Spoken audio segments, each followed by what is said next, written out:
Hello, you are listening to KPMG's Energy Exchange podcast, a podcast where we explore the path to Ireland's exciting energy future. We'll discuss the practical things we can do to unlock the full potential of Ireland as a major energy producer. I'm Colm O'Neill, and today I am joined by Ian O'Hara, Head of Engineering and Green Economy at IDA. Good afternoon, Ian, and thank you for coming in. I guess first of all, for people who don't know you, could you maybe tell us a little bit about you and a little bit about what you do with the IDA? Well, I suppose, I grew up in Dublin, here in Ireland. I went to UCD, had a few different jobs, worked for IDA. Then I worked with IDA in Boston, New York. I decided I liked it so much, I have built a career around that. So I've been in Boston, New York, Ireland, London, Frankfurt, and different roles in all of those markets. And also spent a lot of time here in IDA. And my current role is very much around, we've got a new division within IDA, the Green Economy Division and the Engineering Division. Yeah. And building synergies around those to complement the skills and experience that we have in Ireland to grow businesses in the engineering sector, which has about 25,000 employees in it at the moment, about 150, 160 different companies across different sectors, whether that's the automotive sector, aviation sector, chemical sector. Those companies are spread right across Ireland. 75% of them are actually outside Dublin. So they have a huge impact on IDA's regional agenda and trying to bring jobs and high value employment outside of Dublin. So that's the engineering piece. Yeah. And from that, then we're saying, okay, well, the future of the green economy, our future of a net zero environment is very much tied to attracting new types of businesses, which is one piece of the job. And the other piece of the job then is to help our existing businesses to decarbonize. So IDA has 1,700 clients in Ireland. They employ about 300,000 people. And collectively, the FDI portfolio in Ireland emits about 1.7 million tonnes of carbon. So Ireland's ambition is to take that to net zero by 2050 and to take it down 51% by 2030. So IDA is working with those clients to help them decarbonize their business environment. And when you see, you've brought together engineering and green economy for a reason. So what if you were to project yourself forward, Ian, 15 years, what does that kind of environment look like? What will we have created here if the IDA and you implement the plan and vision that you have? Okay, so 15 years, 2040, thereabouts, we'll have passed through the 2030 milestones. We will hopefully certainly we'll have a pathway to that net zero that I'm talking about. So there's a lot of work to do between now and then. The first thing, I suppose, when I think about it from a client perspective, is they're going to need to relook at their businesses, how they make investments in the future, how they align their capital around clean investments or cleaner investments or completely net zero investments. And that changes the dynamic of the types of things or how you might build things or the products and services that you might have around that. So by 2040, I'd hope that we have gone through a series of initiatives and developments. Right? And probably most significantly, part of that is Ireland having built up its capabilities around the wind energy sector. Yeah. We're an island nation. We're off the coast of Europe and we're on the Atlantic. So we potentially have a lot of resources out there which could be tapped for renewable energy. So by 2040, we should have a very vibrant clean energy environment. And certainly government has put in place the policies and the supports to move towards that direction. We will be producing in excess of energy for local demands and for local industry. So we have to think about of what we currently use. We have to think about how would we use that in a more, I suppose, creative way, that we're not wasting it, that we're bringing on new skills around the innovation that comes from that, the new industries that come from that. And I think everything will be different in many respects. By then, all cars will be electric. We'll have renewable energy in our houses. Gas will be on its way out, or fossil fuel gas, as we know, will be on its way out. And industry will most likely be using only a small amount of gas, but it'll probably be a biomethane solution or a hydrogen solution. And they'll only be using that for very small portions of the business. The rest of the business will be electrified. So around that, everything changes. The types of work we do, the types of courses we have in colleges, the type of research we do in universities, the type of master's programs that my daughter might do in the future. Yeah. All of that is going to change that dynamic. I think that big change will happen in the blink of an eye, but it'll also happen quite quickly and quite gradually. Yeah. The disruption is going to be, the challenge is going to be at a personal level in many respects. I'm going to need to, if I drive a car at the moment, if it's a fossil fuel car, I'm not going to be able to buy that car in the future. I'm going to have to buy an electric car. Yeah. I have to think about my house, is it heated by gas? How will I heat it in the future? I have to think about solar panels and all those things. And all of those things trigger new skills, new services, new products. So a lot of people, I have a number of friends, I don't have it, but I have a number of friends now who manage their heating on their phone. They turn their lights on their phone. They turn the heating on before they go home. I had it this morning. The immersion at home is broken. Yeah. And get a text going, the shower's cold. Yeah. And so I was able to turn the boiler in our house on my phone. And it changes everything, right? Yeah. So somebody has to build the app, right? So, but they also probably need some kind of technical background around, well, what's the app connected to? How does that work? So the whole ecosystem that you've got to create to enable this. Yeah, and one of the big drivers is reduction in energy, right, is a key goal for the European Union and for Ireland over the next number of years. So we're going to have this situation where population increase has increased significantly in the last 20 years, and by the middle of the century we'll be touching 6 million plus. So what we want is people to use energy more efficiently. So cut down on what we use to do the things that we currently use today, but we want lots of electricity available or lots of energy available to do new things, to be more innovative, to be more creative. And I don't know how quick we'll get there, but that changes what everything looks like, from street lights to cars to street furniture to our houses to the jobs that we go to and the work that we do inside those jobs. So if you've painted a really compelling picture of what the future looks like and the role that Ireland might play in it, can you maybe talk to me about what are IDA doing today now to enable that and to deliver that future? Well, I suppose if you go back to green economy, so we've got the two jobs: decarbonise the industry that we have and attract new business. So the decarbonisation, I suppose, program that we have is difficult for companies because they do have to reformat and rebuild how they make and build stuff. Yeah. We're working very closely with them on a very simple framework. We call it the DEEDS framework. And that was really a bit of kind of, I suppose, marketing expertise, trying to simplify the entire decarbonisation agenda down to 5 letters. Yeah. So it's, develop a climate action plan, focus on efficiency. When you've done that, move to electrification. So if you have a boiler at the back, put in a heat pump. After you've done that, maybe put some solar panels in, or maybe put in a public-private agreement with a power company so that you've only got green energy. And then move on to your scope 3, right? So, and that's really where some of the real innovation is going to happen. Scope 3 being if you're a manufacturer and you put your product into a cardboard box, you have to think about the carbon that goes into that cardboard box. You have to think about how you ship the cardboard box to your customer. Yeah. You have to think about what your customer does with the cardboard box after it got there. Right? So that's real innovation coming at us in terms of how companies are going to tackle that. We're working with companies through each of those steps. So you support them with We're providing literally financial supports for each of those steps. We're providing consultancy support to develop the plans. We're providing support around their capital investments so that they can actually make investments for energy efficiency, whether that's new HVAC systems or energy management software to manage buildings or their infrastructure.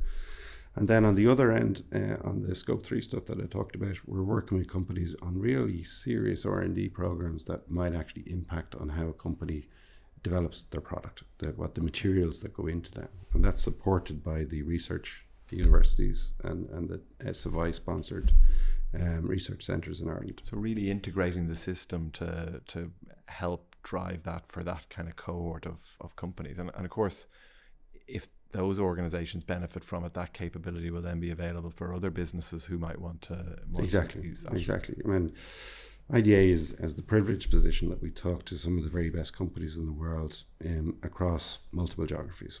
And again, if we sit in those companies and we talk about the future, that future is about talent, sustainability, and innovation. So the investors that invest in Ireland typically tend to be leaders in their sector. So when they make investments and they set out strategy positions which are about arriving at a net zero or a zero carbon type environment, they have to make big infrastructural changes, big product changes. And Ireland participating in that and IDA supporting clients to do that creates more innovation. And it's really exciting, actually. And as I said, it's probably one of the biggest and most important things that we would do. Yeah, and it's interesting because it's not necessarily what we would think of as the core activity for IDA in Ireland. Like you would traditionally look at it's the jobs announcements and so on that get a lot of the attention, but that is hugely valuable work that you do to support companies who are already here to deliver on an important agenda item for them. Well, I mean, of the existing client base that's in Ireland, IDA has always, culturally, we have this, you work so hard to have a client invest in Ireland. We chaperone them and provide this kind of consultative client service after they invest in Ireland, so that they have access to knowing what's coming down the track. They have kind of a support infrastructure around them, so that if they have any challenges along the way, they know who to call, whether that's in any small town or county in Ireland, right through to the corporate office overseas. They have an IDA contact which can walk them through those different steps. It's their level of ambition which we're supporting, but we often encourage them to be more ambitious. And it's really, I suppose, it's important from a competitiveness perspective. So we're going to get to a situation in the future where you're going to have good investors and you're going to who are gone down the net zero route, and you're going to have those that have delayed or gone slow. And it will be, and certainly the corporates see it as it's the most essential competitive thing they can do, which is to go down that net zero journey.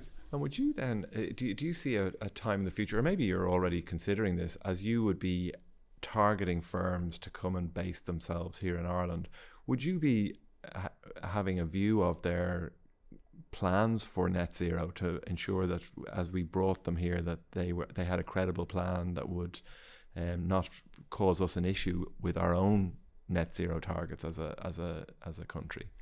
I'd say very much so. Just before Christmas 22, government and Department of Enterprise published a white paper, 2022 white paper, Enterprise White Paper 22 to 2030. Yeah. And very much built into that is a sustainability agenda and how government will invest.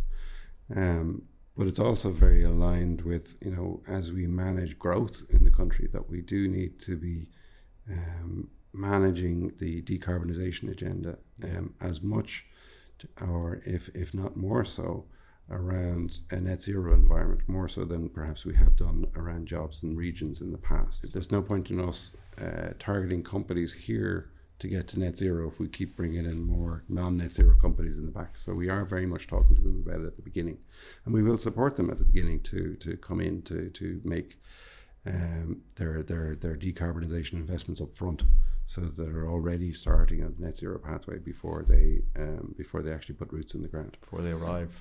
Yeah, I mean, and that might take me into the other side of the business, the new business that we're attracting, and that can complement that, right? So whether it's a hydrogen production facility, which is a little bit far away, but the planning and the investment needs to go into it now, and that can support the decarbonisation of gas in this country, or whether it's building out around the wind supply. We're going to need a lot of different pieces of infrastructure to enable renewable energy happen in this country. So the Green Economy Division is also focused on that, and the services and the technologies that come with that. And maybe to build on that kind of 2030 vision, we have a map that we use which shows Ireland and then the shelf that exists off the west coast and down around the south and up the east coast of the country. And when we share that with clients during briefings, the scale of it surprises people, I think. But the other thing that surprises people is how rare that is. Like if you look at other coastal areas around the world, people don't have that type of resource at their disposal. I think I'm going to quote an article that you penned a while back, and you described it as a modern day gold rush that was potentially available to us. Maybe tell us a little bit more about your kind of thoughts on that. Well, I mean, it's as you described. It's potential. To get there, we are building new industries, so you have to build out your infrastructure around that. So it doesn't have to be something that's done immediately, but we can see a pipeline of opportunities, how I would describe it. And we use a certain amount of energy right now as a country. We know that there will be a certain amount of growth, so we need to create enough energy for what we do now to replace the fossil fuels that we use in our economy now. And we also need to think about, as we grow, will we have enough? So the gold rush analogy is really around the opportunity that we talked about earlier in terms of the new industries, the new types of skills that we have, the net zero environment where all businesses are using a clean energy. So, and the consequences of that are very rich in terms of, if you follow it through, we talked about it a little bit earlier, you have to have the port to be able to service it. You have to have the skills in the port. You have to think about how you manage the turbines, whether that's on software, and you have to think about how you distribute the energy, whether it's across Ireland or even get to the point of exporting. There's going to be a lot more interconnectivity between countries. Wind, as we all know, is variable. Some days it doesn't blow. So you need diversity of solutions, as in you need different locations that might blow at different times. And you need storage potential. Storage is the big kind of third leg of the stool for renewable energy, whether it's solar or it's wind. So there's lots of ways you can do that, whether it's new types of batteries or hydro, whether it's a hydro solution where you're pumping water to up a mountain to pull it down later as energy, or you're creating hydrogen. So I think very much, if you look at that potential, that richness, it's about building all of those industries around that. Yeah, people often don't realize the made with all the benefits of electricity, its biggest challenge is it doesn't store itself. Like the beauty of a gas is it's a molecule that stores the energy, whereas electricity is there and you use it or it disappears. And there's obviously battery storage and so on, but storage is a huge part of any future energy system. And I think what you've done there, Ian, is you've just described the complexity of the industry that will need to be created to support this. And it kind of paints the picture of how dynamic the business environment is going to need to be to meet this opportunity head on, and the ambition that's going to be required and the vision that's going to be required to deliver on that. The podcast is about exploring the path to Ireland's exciting energy future. So if you were king of the world and could change one or two things to enable that, what would you change? That's a bit like that analogy. When's the best time to plant an oak tree? The answer is 50 years ago. So when's the second best time? Well, it's today. Right? Yeah. So where I'm going with that is we were the first country in the world to have offshore wind 20 years ago, built by an Irish company. And for various good reasons, we didn't continue down that route. So the environment was different. So we were effectively ahead of the game at that point. We were early, arguably, as opposed to ahead, which means slightly different things to different people. But as I look to it, we have to be good at how we take on the challenges. We have to be effective at introducing the policy. And we have to be ambitious around the vision. That we're producing policy and infrastructure that is fit for purpose to achieve that kind of scale, and that we're not building for today, we're building for tomorrow. Listen, Ian, thank you so much for joining us here today. You've painted a compelling picture of what the future might look like, and given us some confidence that not only your efforts will deliver us that future, but also that some of the things happening in the energy sector more generally will be supportive of that. So thanks you for joining us, and you've been listening to KPMG's Energy Exchange podcast, where we discuss the practical things that we can do to unlock the full potential of Ireland as a major energy producer.